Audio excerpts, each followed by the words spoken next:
Alam ba na nakakaranas ng food emergency crisis ang Pilipinas?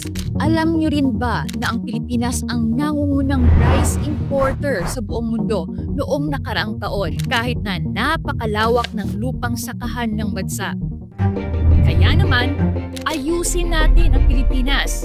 Nais ni Pastor Apollo C. Quiboloy na isulong ang panukalang batas na tinatawag na Philippine Food Security Enhancement Act na layuning tugunan ang problemang ito.